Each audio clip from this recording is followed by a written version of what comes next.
In a quiet village nestled between the hills and the edge of a dense forest lived an old postman named Elian who had spent more than 4 decades delivering letters through rain, snow, and sun, always on the same creaky wooden bicycle with a squeaky bell and rusted pedals that no longer protested the roads they had memorized.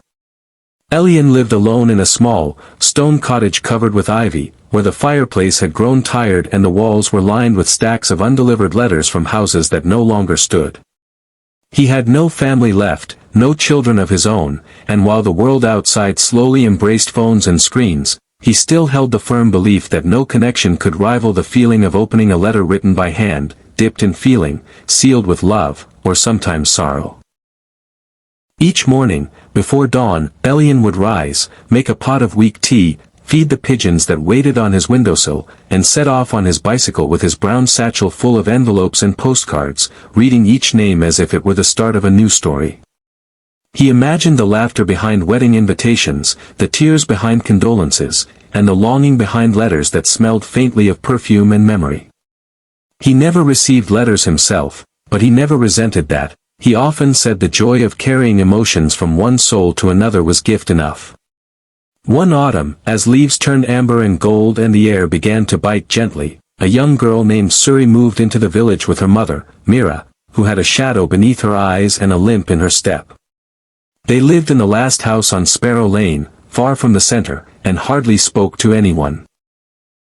Suri was no older than 9, with large observant eyes, always clutching a tattered notebook and a pencil that had been sharpened down to its last breath. Elian noticed her the first time he delivered a parcel to their home, a dusty box addressed in shaky handwriting, and saw her standing behind the window, staring not with fear but with curiosity. He smiled, and she disappeared behind the curtain. Days passed, then weeks, and Elian began to leave small things in her mailbox, a pressed leaf, a line from a poem, a drawing of a bird, each unsigned. Suri began to write back, leaving her replies in the same mailbox, small notes that thanked the mysterious, kind postman and talked about the books she read, her dreams of flying, and the stories she wrote in her notebook. They never spoke face to face, but through letters, their bond grew deeper. One day, Suri wrote that her mother was sick and the doctors in the city couldn't do much. Elian started writing longer letters, full of hope and memories of his own mother's lullabies, of stars that guided lost travelers, of kindness that lived in silence. Though his hands ached from arthritis, he wrote each word with care, his old fingers trembling but devoted. Winter came early that year. The snow fell heavy, and Elian caught a cold he couldn't shake. For the first time in 40 years, he missed a day of deliveries. Then 2. Then a week. Suri waited by the window, clutching her latest letter. She walked all the way to his cottage, alone in the snow, and found his door slightly open. Inside, Elian sat in his chair by the fireplace, his satchel on the floor, untouched. He was alive, barely, but his smile flickered when he saw her. She placed the letter in his hand and whispered, "Please don't leave me yet." He smiled and whispered back, "I was waiting for yours." That night, he passed away peacefully, her letter still in his hand. The village gathered at his funeral, not out of duty but love. Suri read aloud the letters he had written her, each one a lesson in hope, love, resilience, and quiet bravery.